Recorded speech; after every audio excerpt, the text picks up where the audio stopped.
and staff is available if you have any questions. Okay, thank you. Are there any questions for staff? Yes. So I got a number of questions for staff, so bear with me.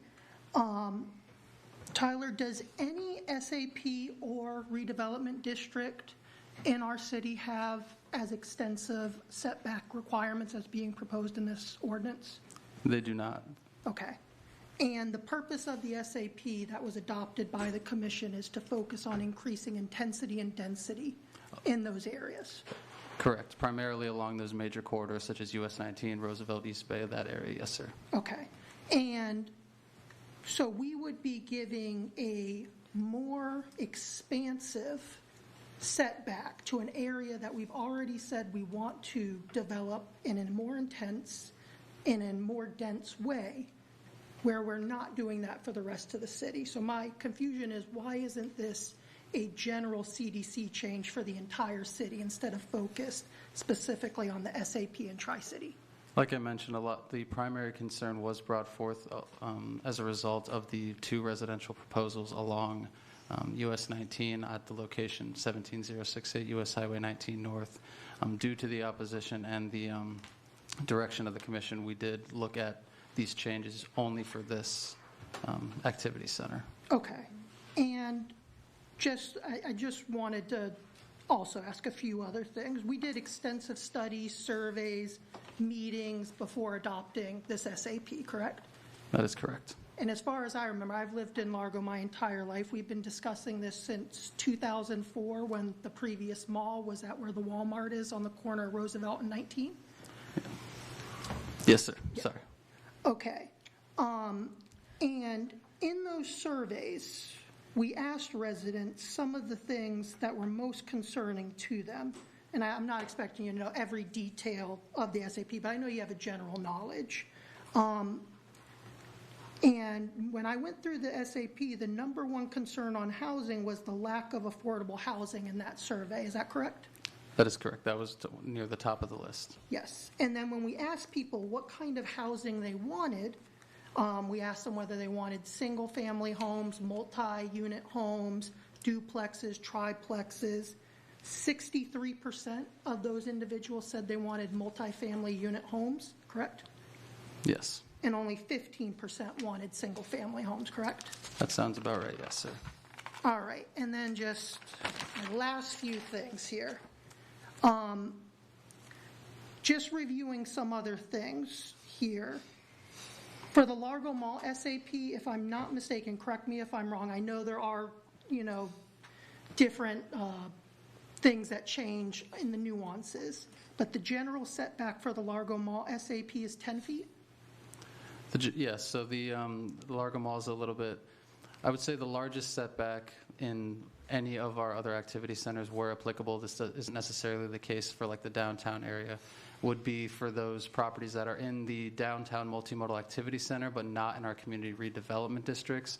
Those properties would still need to adhere to a center line setback from the center of the roadway, but this would be the most expansive non-roadway frontage setback of any of our activity centers.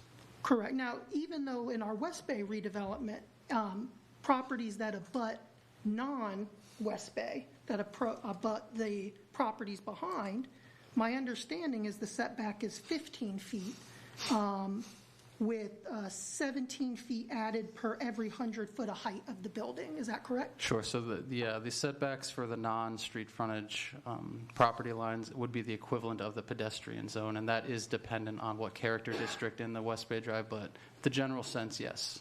And in the Clearwater Largo redevelopment district, the general setback is 20 feet as well, correct? Yes. All right, thank you. And I had one other question, I'm sorry, I just thought of. In the SAP, we address a lot of the weaknesses that are concerned in what residents have told us. In the weaknesses section, it specifically specifies a concern about deep setback properties against low density areas. That was specifically addressed in the SAP that was adopted by the City Commission, correct? Yes. Okay, thank you. I will now close the public hearing portion of the meeting to allow further discussion amongst the board members. I have some follow-ups from staff, but I'll let you guys go first if there's anything you want to. Yeah, I just have a few follow-ups Please, for go ahead. staff as well. I just wanted to also ask a few other questions. So I know people have said that, this was brought up during COVID. I was 13, and I remember this. I'm 33 now, and we've been doing this for 20 years. This was first discussed in the 2004 strategic plan. This has been a 20-year-long effort by city staff, by communities, by businesses, and I just want to reflect that. And then the other question I have is, so from my understanding, about in 2019, 6,000 people lived in the SAP? I know you might not have the exact number. I don't have that exact number now. But that was a almost 30% increase from 2010. And when we had meetings about this, I know back in February, we sent notice, I believe, to 244 concerned parties, That is correct. and only 34 people attended, correct? Yes. Thank you. And I have one more Please. question. Sorry, I know I'm hitting you with all the questions today. I just want to confirm, we did a live, work, in-person, in-location study where people could come and view aerial maps and all of that during the SAP process, correct? Yes, that is correct. Thank you. Mr. Chairman, I move to, I think this is the right one. I move to approve CDC 823-001, ordinance number 2023-27 on first reading and schedule a second reading, public hearing on June 20th, 2023. Okay. Second. Motion by Ms. Cato, second by Ms. Donardi. Ms. Runton, please poll the board. Mr. Taylor? Aye. Ms. Cadu? Yes. Mr. Eifert? Aye. Ms. Donardi? Yes. Mr. Faustini? No.